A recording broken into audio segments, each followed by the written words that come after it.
사랑으로 주시는 영생의 축복, 이 제목의 말씀을 가지고 함께 하나님의 은혜를 나누겠습니다. 한번 따라해 보시겠습니까? 사랑으로 주시는 영생의 축복.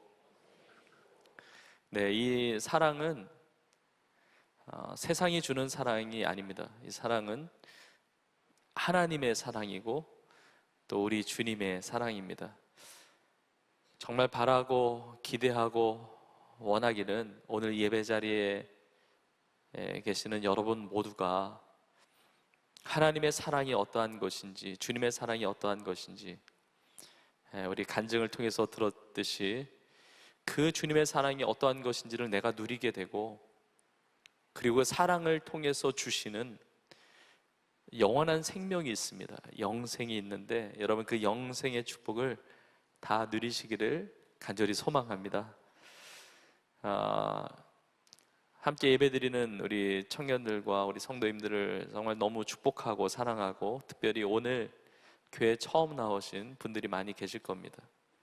1부부터 또 3부까지 지금 이 4부 비전 예배까지 많은 분들이 이웃사랑 나눔잔치를 통해서 초대받아서 나와 계시는데, 여러분 모두가 정말 하나님의 사랑과 그 사랑으로 주시는 영생의 축복이 무엇인지를 누리기를 소망합니다. 여러분 이 자리에 불러주신 것은 여러분이 선택해서 나와 있는 것 같지만 그것이 아니라 하나님의 은혜이고 하나님의 사랑이에요. 여러분 너무 잘 오셨습니다. 우리 서로 한번 격려했으면 좋겠는데, 옆에 바라보시면서 잘 오셨습니다, 반갑습니다 한번 인사해 보겠습니다. 네,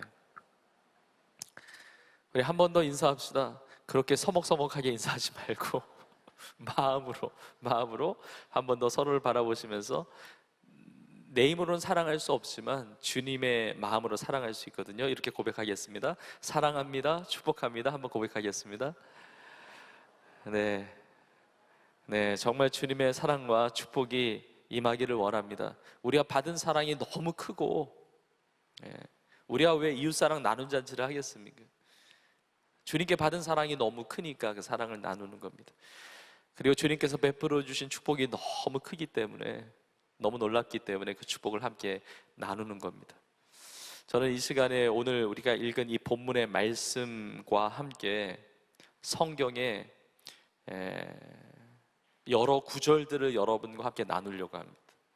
근데 이 하나님의 말씀은 살아있는 능력의 말씀이에요. 그래서 이 말씀을 여러분들이 그냥 귀로 듣고 흘리지 마시고 이런 믿음으로 받으시기를 원합니다. 여러분이 아멘으로 받으시면, 아멘이라고 하는 것은 내가 그렇게 믿음으로 인정한다는 거거든요. 그러니까 믿음으로 받는 거예요.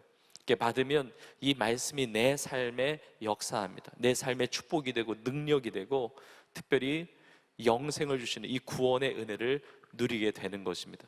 그런 복된 시간이 되기를 간절히 축복합니다.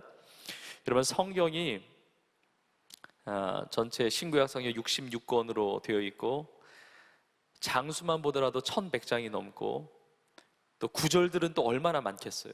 근데 이 성경을 아주 압축하면 만약에 이 성경에 딱 한 구절만 남는다면, 뭐 그럴 일이 없지만 한 구절만 남는다, 한 구절만 뽑는다고 한다면 많은 사람들이 요한복음 3장 16절을 말을 해요.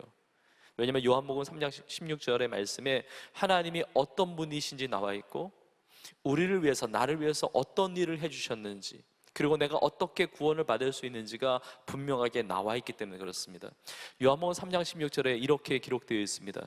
하나님이 세상을 이처럼 사랑하사 독생자를 주셨으니 이는 그를 믿는 자마다 멸망하지 않고 영생을 얻게 하려 하심이니라. 하나님의 말씀, 이 진리의 말씀인데, 하나님이 세상을 이처럼 사랑하셨다고 말합니다. 하나님은 사랑이세요.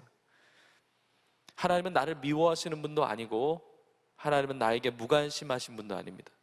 하나님은 나를 사랑하시는 분이세요. 하나님이 세상을 이처럼 사랑하신다는 말은, 이 세상, 하나님이 이 세상을 만드셨으니까, 하나님의 소유니까 하나님이 사랑하시죠. 그러나 이 세상, 우리 눈에 보이는 이 자연 만물을 사랑하신다는 것이 아니라, 물론 그것도 하나님 사랑 안에 있지만 더 중요한 것은 세상 속에서 살아가고 있는 우리를 사랑하시고 세상 속에서 살아가고 있는 나를 하나님이 사랑하신다는 겁니다. 이 하나님의 놀라운 사랑이 있습니다. 그래서 이웃사랑 나눔잔치 맞이해서 우리 본당 이 왼편에 하나님은 사랑이시라 이렇게 붙였잖아요. 여러분, 하나님의 사랑에 대해서 의심하지 마세요. 근데 하나님의 사랑은 이게 추상적이고 어떤 막연한 사랑이 아닙니다. 어떤 이성적인 어떤 생각만의 사랑이 아니고, 하나님의 사랑은 나를 위해 희생하신 사랑이에요. 대가를 주신 사랑, 목숨을 주신 사랑, 생명을 주신 사랑이에요. 하나님이 세상을 이처럼 사랑하사, 이처럼 어떻게 사랑하셨다는 겁니까? 독생자를 주셨다는 겁니다. 독생자는 외아들을 말해요. 근데 외아들, 예수님이거든요. 예수 그리스도를 하나님이 왜 주셨습니까? 왜냐하면 내가 살 수 있는 방법이 그것밖에 없기 때문에. 모든 사람이 죄 가운데 있기 때문에 죄를 범한 모든 인간은 죄의 결과인 하나님의 심판, 사망, 영원한 형벌을 당할 수밖에 없습니다. 멸망당할 수밖에 없는 영벌, 영원한 형벌을 받을 수밖에 없는 인생인데, 성경에 보면 피 흘림이 없으면 죄사함이 없어요.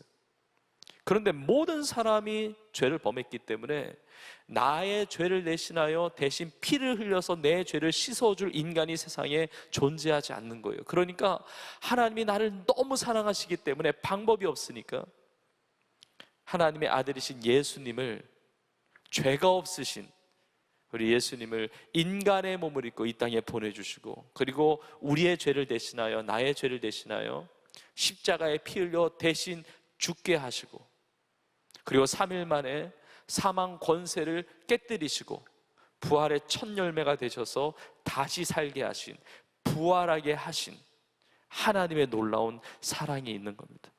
하나님이 세상을 이처럼 사랑하사 독생자를 그렇게 주셨어요. 이는 그를 믿는 자마다, 예수님을 믿는 자마다 멸망하지 않습니다. 예수님을 나의 구원자로 믿는 자마다 멸망하지 않고 영원한 생명, 영생을 얻게 하려 하심이라 말씀하고 있습니다. 오늘 이 시간에 예배드리는 우리 모두가 그동안 교회를 다녔든지 아니면 오늘 처음 나오셨든지 상관없이 우리 모두가 예수님을 나의 구원자로 믿고 멸망하는 인생이 아니라 영원한 생명을 얻는 여러분 삶이 되기를 주님의 이름으로 축복합니다. 우리가 읽은 오늘 본문의 말씀에 이 놀라운 주님의 사랑이 나와 있습니다. 오늘 본문의 말씀은 떡 7개와 물고기 2마리를 가지고 많은 사람을 먹이신 소위 칠병이어의 기적이에요. 우리 성도님들과 함께, 우리 청년들과 함께 계속 마가복음의 말씀을 나누고 있기 때문에 우리 얼마 전에 오병이어의 기적을 봤어요. 떡 5개와 물고기 2마리를 가지고 많은 사람을 먹이신 기적을 우리가 이미 보았습니다. 그런데 오병이어의 기적과 칠병이어의 기적은 비슷해 보이지만 똑같은 사건이 아닙니다. 몇 가지 차이가 있어요. 우선은 숫자가 차이가 있어요. 오병이어, 칠병이어, 벌써 말이 다르잖아요. 오병이어는 떡 5개, 칠병이어는 떡 7개, 물고기 2마리를 가지고 베푸신 기적이에요. 오병이어와 칠병이어의 기적은 먹여주신 사람의 숫자도 달라요. 오병이어의 기적은 성경을 보면 장정만 5,000명을 먹이게 하셨고, 오늘 본문에 보면 칠병이어의 기적은 약 4,000명을 먹이신 기적입니다. 그리고 그렇게 먹이시고 나서 오병이어와 칠병이어의 기적은 남은 것도 달라요. 오병이어의 기적이 이루어진 다음에는 12바구니가 남고, 칠병이어의 기적은 7광주리가 남습니다. 이게 숫자적인 차이가 있죠. 또 오병이어의 기적과 칠병이어의 기적은 기적이 일어난 장소가 달라요. 오병이어의 기적은 벳세다 평원에서 이루어진 기적이고, 오늘 본문의 칠병이어의 기적은 데카폴리라고 하는 주로 이방인들이 살고 있는 그 지역에서 이루어졌다고 여겨집니다. 오병이어의 기적 사건은 사람들이 잔디에 앉아 있었어요. 50명씩 100명씩 잔디에 앉았을 때 주님이 기적을 베풀어 주셨는데, 오늘 본문에 보면 잔디가 아니고 땅이라고 나와 있죠. 예수님 베풀어 주신 장소 자체가 다릅니다. 그리고 예수님이 기적을 베푸신 다음에 사람들의 반응도 차이가 있습니다. 오병이의 기적을 베푸신 이후에는 사람들이 예수님을 유대인의 왕으로 삼고자 했습니다. 그런데 오늘 본문에 나와 있는 이 칠병의 기적 이후에는 사람들에게서 그런 반응이 보이지가 않습니다. 아마도 대부분이 이방인들이었으니까 이방인들 입장에서는 예수님의 유대인이 왕이 되시는 것에 대해서 별로 관심이 없으니까 아마 그랬을 것이라고 여겨집니다. 여러분, 여러 가지 차이가 있어요. 근데 중요한 것이 있습니다. 오병이어의 기적이든 칠병의 기적이든 아주 중요한 공통점이 있는데 그것이 무엇이냐? 예수님이 기적을 베푸셨다는 겁니다. 예수님이 먹여 주셨다는 겁니다. 예수님이 필요를 채워 주셨다는 겁니다. 그런데 왜 기적이 일어났느냐? 왜 먹여 주셨느냐? 왜 필요를 채워 주셨느냐? 이유가 바로 주님의 사랑이었다는 거죠. 주님의 사랑이 없었으면 기적이 없고, 주님의 사랑이 없었으면 먹이시는 것이 없고, 주님의 사랑이 없었다면 우리의 필요를 채우실 필요도 없으시지만 주님의 사랑이 동기가 되어, 주님의 사랑이 이유가 되어 우리의 삶에 놀라운 기적을 베풀어 주셨다는 겁니다. 여러분, 성경에 보면 놀라운 하나님의 기적들이 많이 나와 있습니다. 예수님의 놀라운 기적들이 나타나 있는데 그 기적이 일어난 이유가 무엇이냐, 배경이 무엇이냐? 나를 향한, 우리를 향한 하나님의 사랑을 보이시는 거예요. 우리를 향한 주님의 사랑을 보여주는 것입니다. 사랑하시기 때문에 병든 자를 고치시고, 사랑하시기 때문에 풍랑을 잔잔케 하시고, 사랑하시기 때문에 떡을 가지고 그 많은 사람을 먹이시고 남기시는 기적을 베풀어 주신 거예요. 여러분, 주님이 우리를 얼마나 사랑하시는지 모릅니다. 하나님이 여러분을 너무너무 사랑하세요. 근데 사랑이라는 것이 다양하게 표현이 됩니다. 오늘 본문에는 이렇게 표현되어 있습니다. 2절에 보면 내가 무리를 불쌍히 여기노라.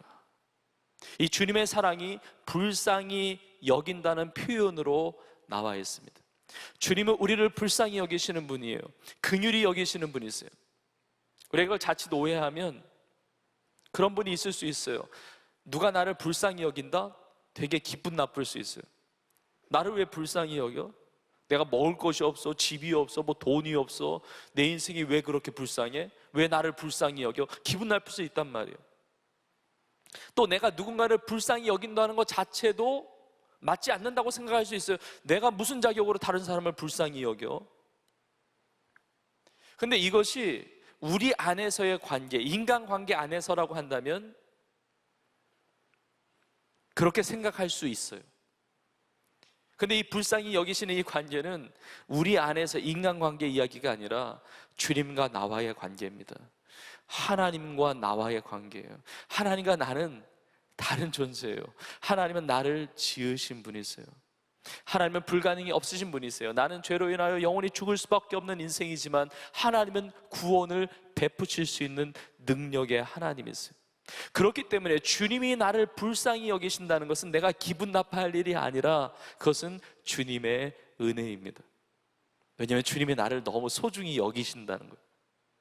주님이 나를 너무나 귀하게 여기신다는 겁니다. 주님이 나를 아끼신다는 거예요. 여러분, 내가 누군가를 사랑하면 그 사랑하는 자가 만약에 어려움을 당하면 나도 마음이 아픈 거 아닙니까? 내가 누군가를 사랑하면 그 사랑하는 사람이 어려움을 당하면, 고통 가운데 있으면 나도 고통을 느끼는 건 아닙니까? 내가 사랑하는 그 자녀가 어려움 가운데 있으면 부모의 마음이 아픈 것처럼, 내가 사랑하는 배우자가, 내가 사랑하는 남자친구, 여자친구가, 내가 사랑하는 가족이, 내가 사랑하는 누군가가 힘들어하면 그 고통이 나에게 느껴지는 거잖아요. 예수님이 그런 마음을 느끼셨다는 겁니다. 불쌍히 여기셨다. 컴패션, 같이 그 고통을 느끼셨다는 거죠. 장이 끊어진 것과 같은 아픔을 느끼셨다는 겁니다. 주님은 나를 사랑하시는 분이세요. 주님은 나를 긍휼히 여기시는 분이세요. 자, 그런데 예수님의 그 사랑은 차원이 다릅니다. 주님이 나를 잘 모르시니까 사랑하시는 거 아니냐?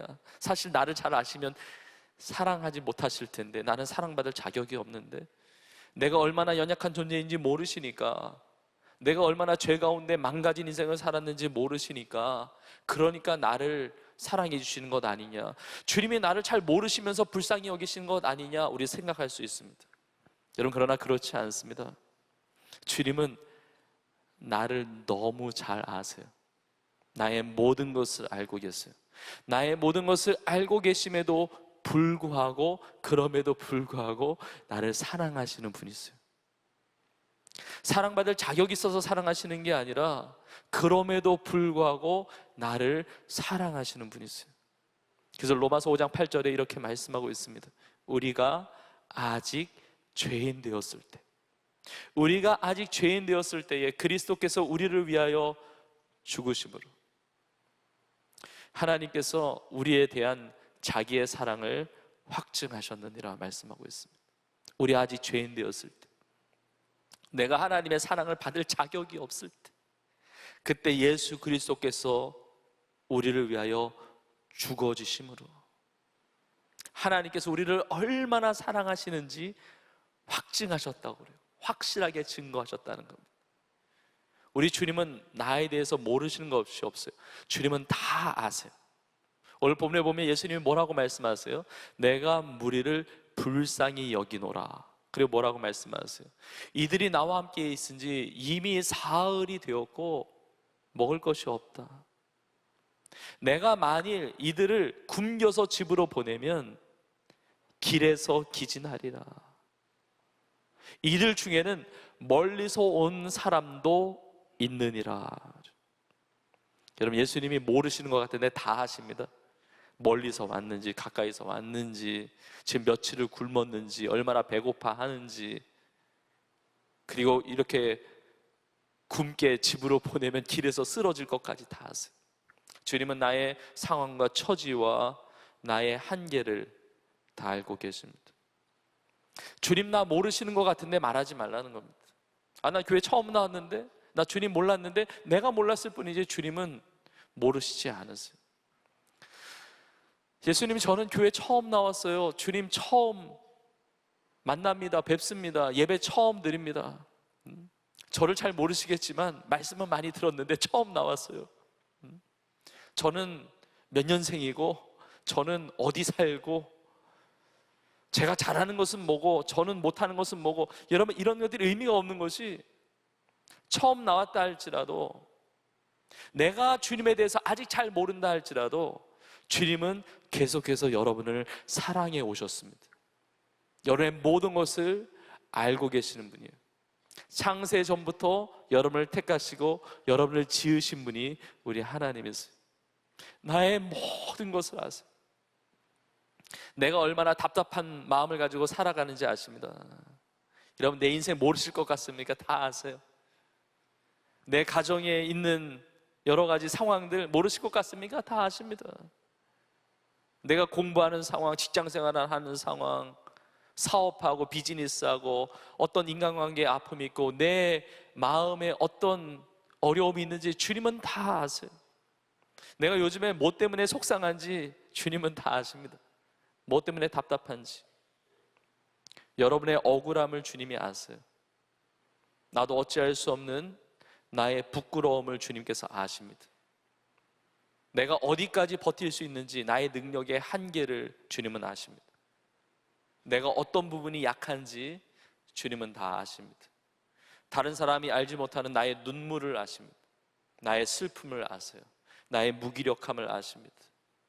내 인생의 짐을 아세요. 내 마음과 생각과 내 인생의 모든 것을 주님은 아시는 분이세요. 주님은 나를 아실 뿐만 아니라 나를 사랑하시는 분이시고, 그리고 주님은 나를 바꾸실 수 있는 분입니다. 주님은 나를 변화시키실 수 있어요. 나의 가정도 새롭게 하시고, 나의 인생길도 새롭게 하시고, 나의 미래도 변화시키실 수 있는 분이 우리 주님이세요. 우리 주님은 나를 치유하실 수 있는 분이고 회복하실 수 있는 분이고, 주님은 나에게 영원한 생명을 주실 수 있는 구원의 주님이심을 믿을 수 있기를 간절히 축복합니다. 우리 주님은 다 아세요. 그리고 너무너무 사랑하세요. 그리고 사랑의 능력으로 도와주세요. 오늘 말씀해 보니까 결국 기적이 일어났죠. 칠병의 기적.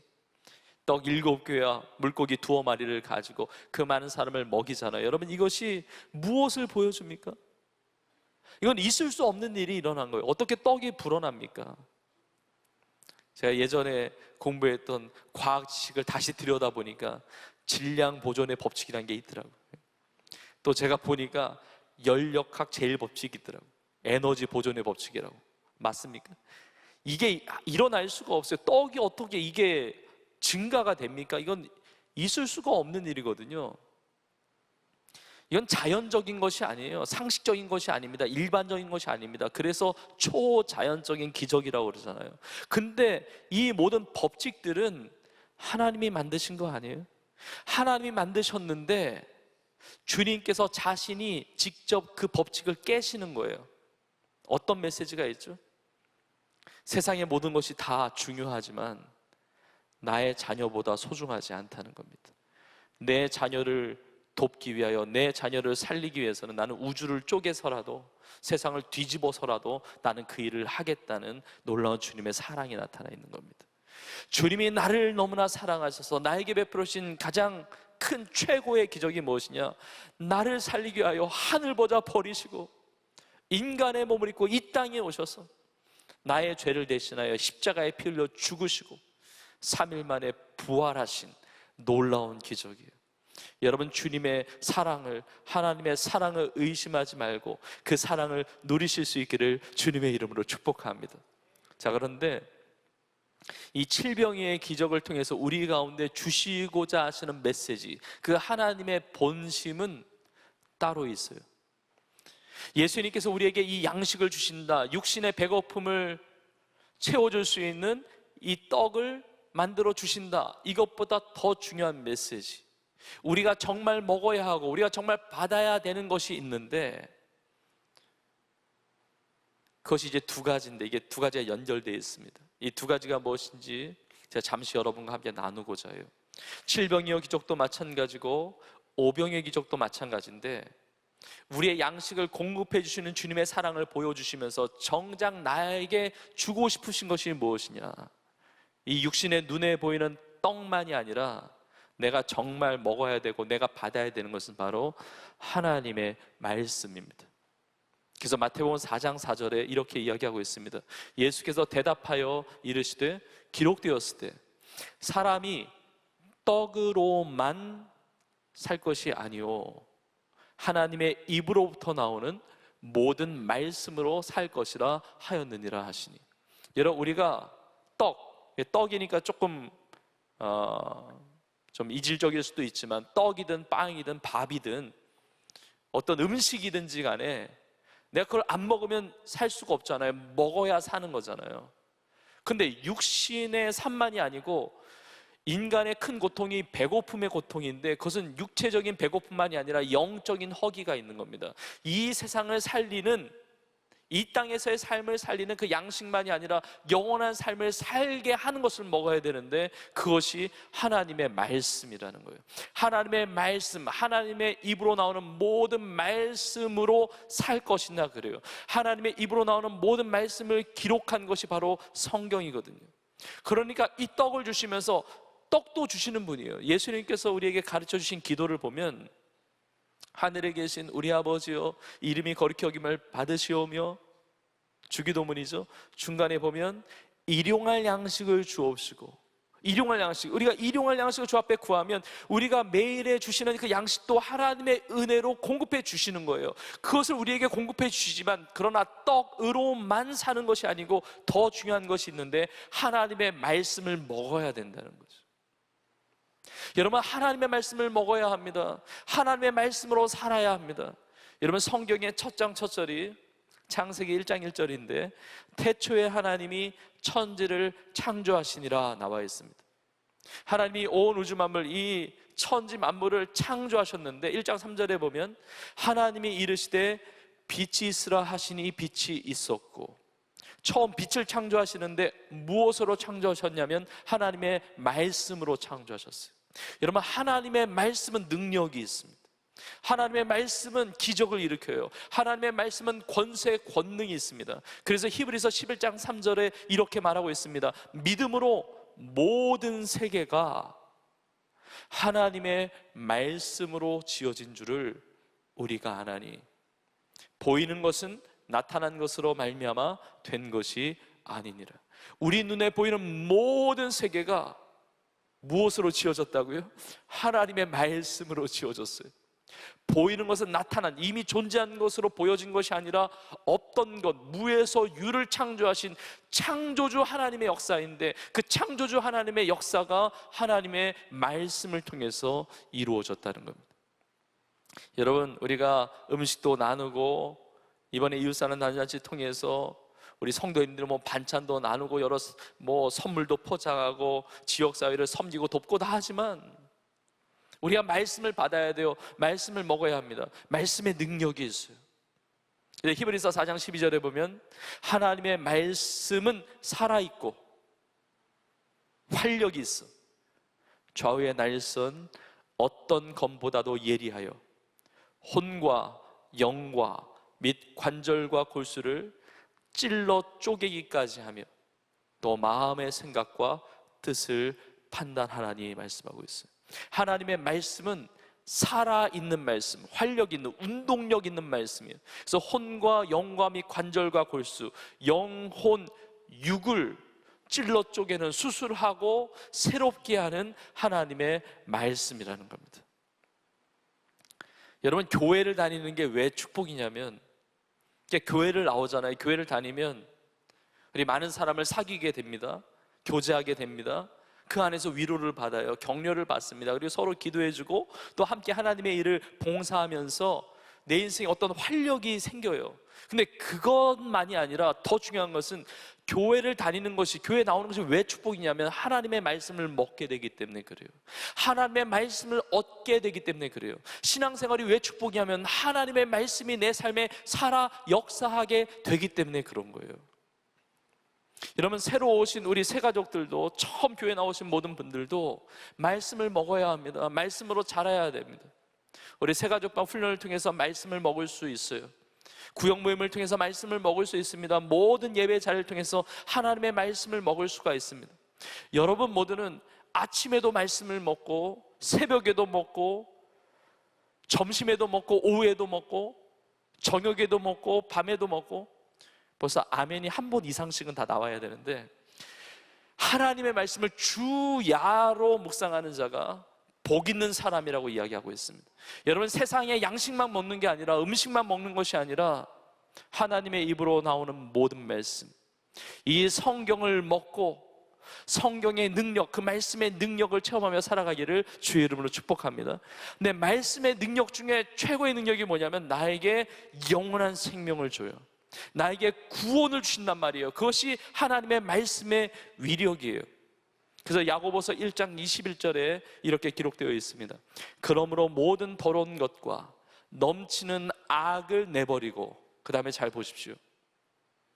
너희 영혼을 능히 구원할 바 마음에 심어진 말씀을 온유함으로 받으라. 내 마음에 심어진 말씀에 어떤 능력이 있느냐? 나의 영혼을 능히 구원하게 한다는 겁니다. 하나님의 말씀은 나의 영혼을 능히 구원하게 하는 능력이 있어요. 이 말씀을 내 마음에 심은 이 말씀을 온유함으로 받으라는 거예요. 부드러운 마음으로, 좋은 마음으로 받으라는 겁니다. 예수님께서 하나님의 말씀을 씨로 비유하신 적이 있습니다. 이 말씀이 우리의 귀에 들려지고 우리의 마음에 심겨지는데 씨 뿌리는 비유에서 말씀하셨어요. 우리의 마음이 좋은 마음으로 하나님의 말씀을 믿음으로 받으면 30배, 60배, 100배의 결실을 거두게 됩니다. 자, 그런데 모든 마음이 다 좋은 마음이 아니에요. 어떤 마음은 길가 같은 마음도 있고, 그리고 어떤 마음은 돌밭 같은 마음도 있고, 어떤 마음은 가시떨기 같은 마음도 있어요. 좋은 밭이 돼서, 좋은 마음이 돼서 하나님의 말씀을 받으면 구원을 받는데 그렇지 않은 마음도 있단 말이에요. 특별히 길가에 떨어진 씨에 대한 이 마음은 어떤 것을 설명하느냐? 누가복음 8장 12절에 이렇게 나와 있습니다. 길가에 있다는 것은 말씀을 들은 자니. 잘 보세요. 여러분, 말씀은 들었어요. 말씀을 안 들은 게 아닙니다. 말씀을 들은 자인데 이에 마귀가 가서, 이제 그 다음이 중요합니다. 그들이 믿어 구원을 얻지 못하게 하려고 말씀을 그 마음에서 빼앗는 것이요. 하나님의 말씀은 어떤 능력이냐면 그 말씀을 믿어 구원을 얻게 하는데, 하나님의 말씀이 들려지고 이 말씀이 마음에 심겨져서 내가 믿으면 그 말씀을 믿은 것으로 인해서 구원을 얻게 하는데, 이 말씀을 믿지 못하게 하고 그래서 구원받지 못하게 하는 존재가 있다는 거예요. 그 존재가 바로 사단, 마귀라는 겁니다. 여러분, 이 시간에 우리가 하나님의 말씀을 듣고 있지 않습니까? 이 말씀을 믿으면 내가 구원을 얻게 되는데, 이 말씀을 믿지 못하게 하고 구원받지 못하게 하는 사단, 마귀가 다 물러갈 수 있기를 주의 이름으로 축복합니다. 하나님의 말씀을 여러분 믿음으로 받으면 약속의 말씀, 진리의 이 말씀 기록되어 있는 대로 이 말씀이 나로 하여금 능히 구원하게 하시는 거예요. 말씀의 능력인 거예요. 여러분, 우리 모두가 하나님의 말씀을 먹고 이렇게 떡을 먹여주신, 공급해 주신 이 사랑의 주님이 우리에게 하나님의 말씀을 주시는데, 이 말씀을 먹고 영원한 생명, 구원을 얻는 우리 모두가 되기를 주의 이름으로 축복합니다. 한 가지 더 나눕니다. 두 번째로, 이 첫 번째가 다 연결이 되는데, 7병의 기적, 5병의 기적 다 마찬가지입니다. 떡을 먹는 거 굉장히 중요합니다. 그러나 떡을 먹는 것, 세상의 떡을 먹는 것보다 더 중요한 게 있어요. 세상의 떡보다 더 중요한 게 하나님의 떡이 있어요. 들어보셨어요? 세상의 떡, 사람이 만든 떡만이 있는 게 아니라 하나님의 떡이 있다니까요. 하나님의 떡을 먹어야 돼요. 그러면 하나님의 떡은 무엇을 말하느냐? 하나님의 떡을 먹으면 어떻게 되느냐? 요한복음 6장 33절에 이렇게 나와 있습니다. 하나님의 떡은 하늘에서 내려 세상에 생명을 주는 것이니라. 세상의 떡은 세상에 있는 거예요. 그런데 하나님의 떡이 있는데, 이 하나님의 떡은 하늘에서 내려오는 것인데 세상에 생명을 주는 거예요. 이 떡을 먹으면 사는 거죠. 그러니까 이 말씀을 들었던 사람들이 예수님께 뭐라고 그러겠어요? 나 이 떡 먹고 싶다고, 이 떡 달라고 그러지 않았겠어요? 그래서 그 다음 구절 34절에 사람들이 얘기하는 겁니다. 그들이 이르되 주여 이 떡을 항상 우리에게 주소서. 왜냐하면 이 떡을 먹어야 내가 사니까. 주여 이 떡을 항상 우리에게 주소서. 이 하나님의 떡을 구하는 거예요. 그때 예수님께서 뭐라고 말씀하시느냐? 그 다음 구절 35절에 이렇게 말씀하십니다. 예수께서 이르시되 나는 생명의 떡이니 내게 오는 자는 결코 줄이지 아니할 터이요 나를 믿는 자는 영원히 목마르지 아니하리라. 여러분, 기가 막힌 말씀이에요. 예수님이 떡을 떼서 주시는데 이 떡만 먹는 것이 아니라 예수님 자신을 가리키면서 내가 생명의 떡이라고 말씀하시는 거예요. 내가 생명의 떡이니까 내게 오는 자 줄이지 않는다는 겁니다. 그러니까 예수님을 먹어야 된다는 거예요. 생명의 떡이신 예수님을 먹어야 된다는 겁니다. 그래서 요한복음 6장 51절에 예수님 이렇게 말씀하세요. 나는 하늘에서 내려온 살아있는 떡이니 사람이 이 떡을 먹으면 영생하리라. 내가 줄 떡은 곧 세상의 생명을 위한 내 살이니라 하시니라 말씀하세요. 눈에 보이는 세상의 양식만 먹는 것이 아니라, 그게 중요한 게 아니라 생명의 떡이신 예수님을 먹어야 영생한다는 것이죠. 아, 정말 이해하기 어려운 말씀이에요. 근데 보면 오늘 본문에 보면 예수님께서 떡 7개와 물고기 2마리를 가지고 축사하십니다. 축사는 감사기도예요. 감사기도 하시고 예수님께서 떡을 떼어서 제자들에게 나누어 주게 하세요. 그리고 제자들이 사람들에게 그 떡을 나누어 줍니다. 그리고 그것이 기적으로 나타나는 거죠. 예수님께서 감사기도 하시고 떡을 떼어서 나누어 주게 하세요. 떡을 떼었다. 이 떼었다라는 이 표현이 굉장히 중요한 표현이에요. 클라오라고 하는 헬라어 단어인데, 떡을 떼었다, 이 단어가 또 어디에 나오냐면 마태복음 26장에 나오는데, 26장에 어떤 내용이 나오냐면 예수님이 우리의 죄를 대신하여 십자가에 피 흘려 죽으시기 전에 제자들과 함께 최후의 만찬 자리에서 예수님이 성만찬을 제정하십니다. 그때 예수님께서 떡을 떼어서 제자들에게 주시는데, 이게 클라오 같은 단어예요. 예수님이 떡을 떼어서 제자들에게 주시면서 뭐라고 말씀하시냐면 이것을 받아 먹으라. 이 떡은 너희를 위하는 내 살이니라 그랬어요. 내 몸이니라 그랬어요. 그러니까 예수님께 떡을 떼어서 주실 때 이 떡만 먹으라, 이 의미가 아니라 예수님께서 나의 죄, 우리의 죄를 대신하여 십자가에 피 흘려 죽으심으로 자신의 몸을 찢으실 것, 자신의 몸을 떼어서 우리에게 생명을 주실 것을 미리 보여주셨다는 거예요. 오병이의 기적, 또 오늘 본문의 칠병이의 기적이 보여주는 것은 생명의 떡이신 예수님이 스스로를 찢으셔서 우리에게 영원한 생명을 주시는 분이라는 거예요. 사람들이 이게 이해가 안 됩니다. 예수님을 먹으라니, 아니 사람을 먹으라니 이게 말이 되는가? 그걸 말하는 게 아니라 예수님, 생명의 떡이신 예수님을 내가 먹는다는 것은 예수님이 내 안에 오시는 것이고 내가 예수님 안에 거하는 거예요. 예수님이 내 안에 오시고 내가 예수님 안에 거하면 내 죄가 예수님께로 넘어가요. 내 죄가 예수님께 넘어가니까 내가 내 죄로 말미암아 받을 하나님의 진노를 예수님께서 십자가에서 대신 다 받으셨어요. 내 죄로 말미암은 모든 심판과 저주와 그 모든 형벌을 예수님께서 대신 짊어지시고 십자가에서 이미 다 깨끗하게 하셨습니다. 다 치르셨습니다. 그리고 예수님의 생명이 나의 생명이 된 거예요. 예수님의 생명이 나에게 들어온 것입니다. 예수님을 먹는다는 것은 예수님을 믿는 것을 말해요. 그래서 요한복음 6장 47절 48절에 이렇게 말씀하십니다. 진실로 진실로 너에게 이르노니 믿는 자는 영생을 가졌나니 내가 곧 생명의 떡이니라. 여러분, 생명의 떡이신 예수님을 먹는데 생명의 떡이신 예수님을 믿는 것이 먹는 거예요. 예수님을 나의 구주로 믿을 때 나에게 영생의 축복이 있는 것입니다. 인간의 육적인 양식만을 먹는 것이 아니라 생명의 떡이신 예수 그리스도를 믿고 영원한 생명을 누리는 은혜가 있기를 주님의 이름으로 축복합니다. 그럼 예수님을 믿는다는 것 어떻게 믿을 수가 있느냐? 요한복음 1장 12절에 이렇게 나와 있습니다. 영접하는 자, 곧 그 이름을 믿는 자들에게는 하나님의 자녀가 되는 권세를 주셨으니, 영접하는 것이 곧 믿는 거거든요. 예수님을 믿는다는 것, 생명의 떡이신 예수님을 먹는다는 것, 믿는다는 것은 예수님을 영접하는 것입니다. 주여 내 안에 들어오시옵소서. 내 마음 가운데 초청합니다. 내 마음 안에 오시옵소서. 내 삶에 오시옵소서. 나는 받아들입니다. 예수님이 나의 구원자이심을 받아들입니다. 나는 죄로 인하여 죽을 수밖에 없지만 예수님께서 나의 죄를 대신하여 십자가에 피 흘려 죽으시고 사망 권세 깨뜨리시고 부활하신 생명의 주님, 구원의 주님이심을 내가 받아들입니다. 영접합니다. 이것이 예수님을 믿는다는 거예요. 예수님을 믿는 자는 하나님의 자녀가 되는 권세를 주셨다고 말씀하세요.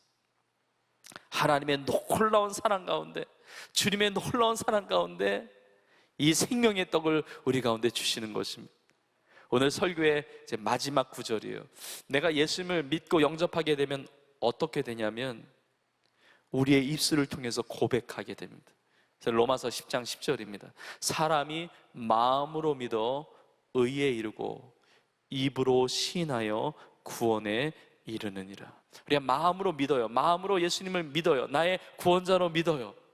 나의 죄를 대신하여 십자가에 피 흘려 죽으시고 부활하신 예수님을 믿어요. 마음으로 받아들여요. 그러면 죄가 아니라 의에 이르는 겁니다. 죄로 말미암은 심판, 형벌, 저주가 아니라, 멸망이 아니라 의에 이르고 입으로 시인하여 구원에 이르는 거예요. 내가 예수님을 진정으로 믿게 되면 기도를 시작하게 됩니다. 내가 예수님을 나의 구주로 믿게 되면 찬양이 시작이 돼요. 내가 예수님을 나의 구주로 믿게 되면 나의 입술을 통해서 신앙을 고백하게 되는 겁니다. 오늘 예배를 통해서 우리 모두가 예수님을 구주로 믿고 영접하고 우리의 입으로 시인하여 모두가 다 오늘 말씀의 제목처럼 사랑으로 주시는 영생의 축복을 다 누리며 아름답게 승리하며 살아가는 여러분 다 될 수 있기를 주님의 이름으로 축원합니다.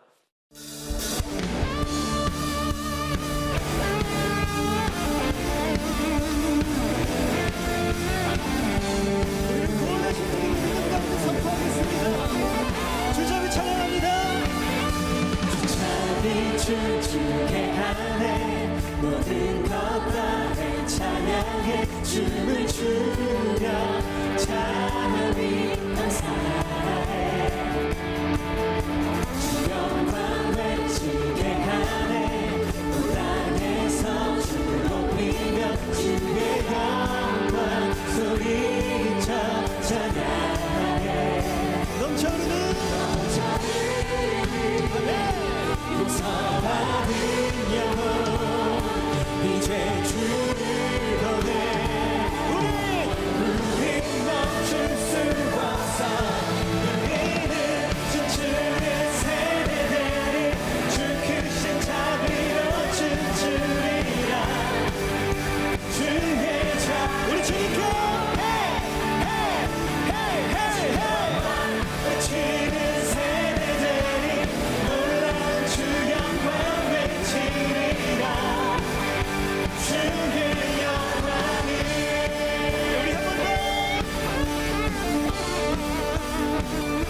주자비 춤추게 하네 모든 것 다 찬양해 주를 주며 자비 감사해 주 영광 외치게 하네 이 땅에서 주를 높이며 주의 영광 소리쳐 찬양해 우리 믿음을 봅시다 넘쳐 흐르는 용서받은 이제 주를 보내 이제 주를 보내 우리 멈출 수 없어 춤추는 세대들이 주 크신 자비로 춤추리라 주의 자 우리 주님께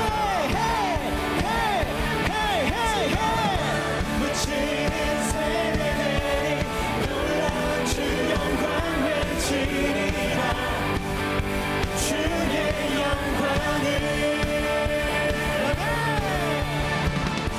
여러분, 하나님께서 나에게 영생의 축복을 주셨음을 믿으십니까? 죽어도 다시 사는 구원의 축복을 주셨음을 믿으십니까?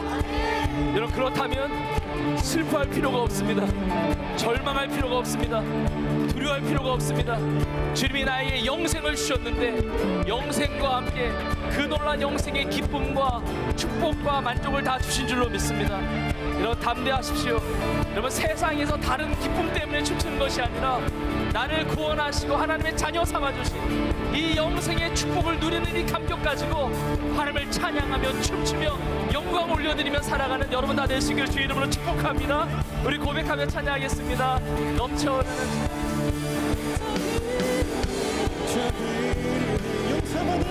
용서받은 이제 주를 보내 우리 멈출 수 없어 춤추는 세대들이 주 크신 자비로 춤추리라 주의 자비로 주 영광 외치는 세대들이 놀라운 주 영광 외치리라 주의 영광 우리는 춤추는 세대들이 우리는 춤추는 세대들이 주 크신 자비로 춤추리라 주의 자비 주님께 외치는 세대들이 놀라운 주 영광 외치리라 주의 영광을 주의 영광을 주의 영광을 주의 영광을 주의 영광을 할렐루야. 우리의 삶을 구원의 노래로 함께 하시는 주님 앞에 영광의 박수 올려드립시다. 할렐루야, 할렐루야, 할렐루야. 이제는 우리 예수님의 은혜와 하나님 아버지의 크신 사랑과 성령님의 인도 역사 충만케 하심이 이렇게 하나님 앞에 춤추며 노래하며 찬양하며 주 앞에 영광 올려드리며 예배하는, 그리고 사랑 안에서 하나님이 주시는 영생의 축복을 받고 주님 영광 위하여 담대하게 믿음으로 승리하며 살아가기를 소원하는 모든 성도들 머리머리 위에 이제부터 영원토록 함께 있을지어다. 아멘. 지금은 선교 헌금 시간입니다. 이 예배를 통해 삶 가운데 은혜와 회복이 충만하시길 간절히 기도합니다.